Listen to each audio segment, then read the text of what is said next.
matchup that looks deceptively simple to someone who doesn't play that much Brood War, where it seems like the unit count isn't that complex, but it's all about balancing lings and drones and mutas together. One or two small mistakes and the game falls apart. It's a game that if we go in a late game, it's pretty insane, but we almost never get that far. Yeah, not too often. And looking at this match, I like ggaemo. He seems like a very hardworking Zerg. You know, he's really focusing, trying to do his best. But Shine is historically quite a strong ZVZ player.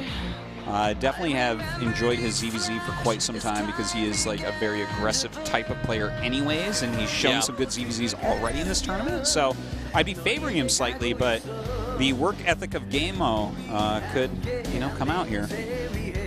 ggaemo also knows he's going to be playing probably a lot of ZVZs today. This is going to be mostly Zerg versus Zergs, because we have to assume that Flash probably gets out first. Any reasonable person would say that. And so you're going to have to randomize your openers a little bit, try to play the map as best you can. Let's see what happens. Yeah, I know. Of course, Andromeda is an interesting map anyways, being 4-player, having the access to that extra mineral base. I don't think that we'll see that really get used, but... Yeah, you pretty much have to take gas spaces in this map. Yeah. Otherwise, your opponent will just have more mutas than you forever, and that'll be it. Yeah, it doesn't help you. By the way, each player picked the background music here for what was played when they were on camera, so that's kind of cool. I like that we're doing that, kind of like a boxing match or something, or UFC. Yeah, it'll be kind of neat to see what some of these guys pick. The first thing that came to mind is, what song will Mong have? Yeah, I'd like to see that. We're about to go into this game. Again, the map is Andromeda, and we are ready. Guys, tell your friends to join us at the ASL. This is day 1 in the round of 16.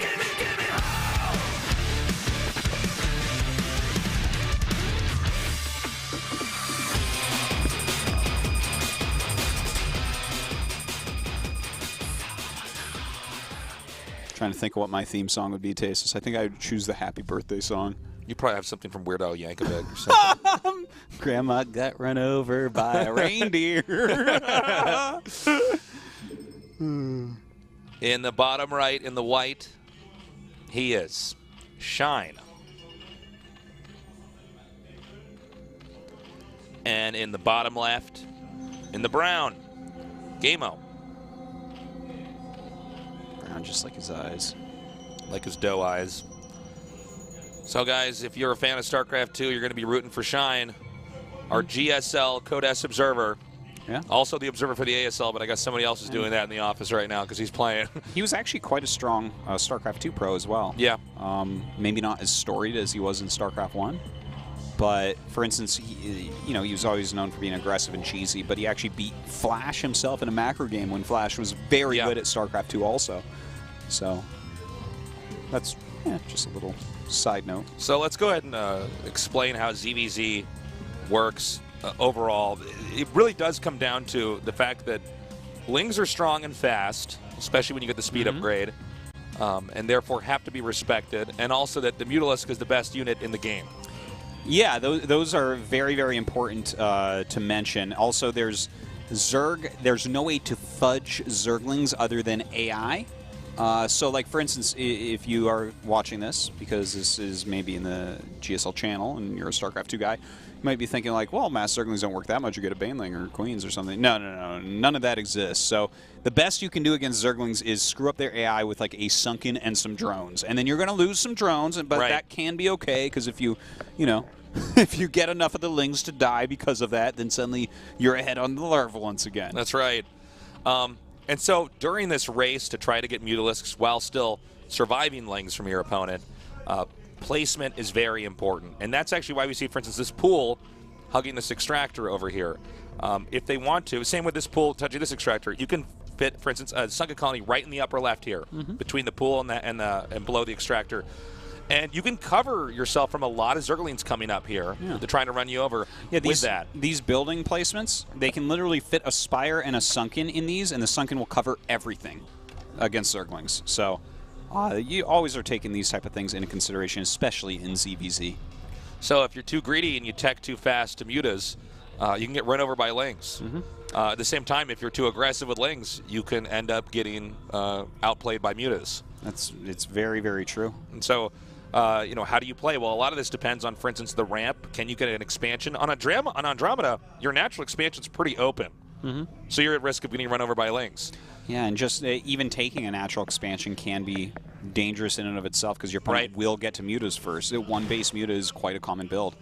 Now, an interesting question also in ZVZ early game, if they're both staying on one base, sometimes you'll see someone skip Zergling speed and just go into layer, to, and then you have 100 more gas and you have a quicker layer. And I don't know if either of them have chosen to do that route. We see a layer over there for Shine. Well, it's also important as well. It's also important to note what happens in a ZVZ if you're both going one hatch, because sometimes it's two players both going two hatches, or one hatch versus two hatch, but they're both on one hatch right now, which makes getting the second hatchery kind of tricky. Since you're going to have roughly the same number of lings and roughly the same number of mutalisks.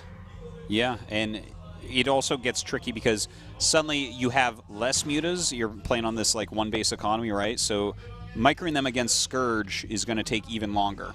So, like, for instance, you can technically kill Scourge with a muta, but that is going to take a very long time. Oh my God, this is gets a drone there. Yeah, now that's really nice. Remember, because you're solo on drones, if you kill one drone, you might have taken out like 1/7 of all the minerals that is coming in. So getting one drone is very smart. We see in this case Shine just sending lings out in pairs to try to run into the main.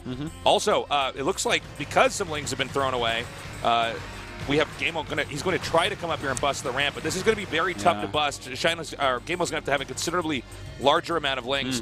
And we also saw that some of the lings were kept back by Shine, so that the ggaemo would feel a little bit more confident trying to get up there, and then you bring the rest of the lings up with that, and they realize they've overextended. Whoa. Okay, hold up. Oh my God, Two Shine lings. going to get another couple lings in there, continuing to hold his ramp in a very nice concave, just stalling out ggaemo's bigger amount of lings. Oh, this is pretty big.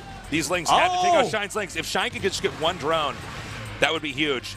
Shine also at the same time has to make sure he has control at the top of the ramp and doesn't have his lings, spilling down out of the bottom.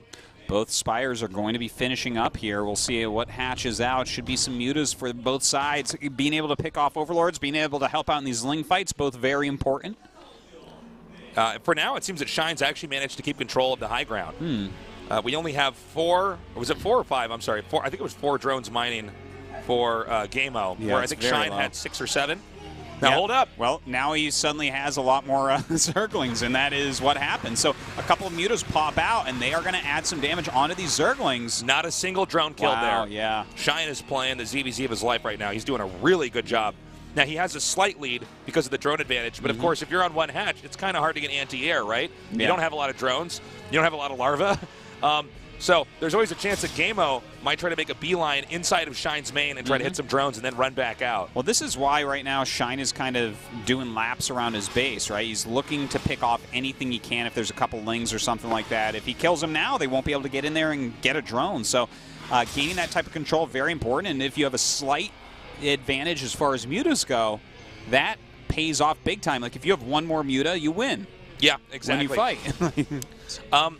Muta upgrades can be very important. It's a little bit tricky to try to get it just off one base with one gas, but I think, and I'm not 100% sure on this, I might actually have to ask Day9 or somebody who's more acquainted with ZVZ, since I'm Protoss and Artosis is Terran when we play this game competitively, but I believe you eventually get enough gas to have the armor upgrade come in.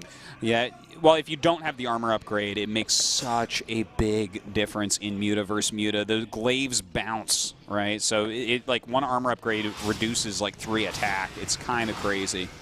Yeah, exactly. Now remember, the Scourge versus muta game is important as well here. Okay, good connects there. Oh, a couple Scourge coming up against Shine right now. He actually micros very well. That's it. He did it. He actually got on the other side of the mutas. There's no way they could retreat, and that is it. Shine has won and is going to go play against Flash Artosis. Yeah, and just to like summarize what happened here, guys. Shine did get in and kill an extra drone and continued to try that strategy, but Shine made more drones and ggaemo made more lings. That's why Shine was taking the concave at the top of the ramp, and eventually he was able to pop out a few more mutas, and that was that.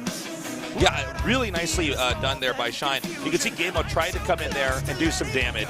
I believe also Shine took out an Overlord up at the top, which He can be pretty probably problematic because of your supply block. So ggaemo tried to come in there, get an advantage, get a good connect. Shine gunned down the Scourge, got on the other side of the Mutas, and that's when the Muta fight's over, especially in one hatch versus one hatch CVZ. Yeah, it ends very, very quickly at that point. So congratulations to Shine, but now he has to do the hardest thing ever in all of video game history is beat Flash.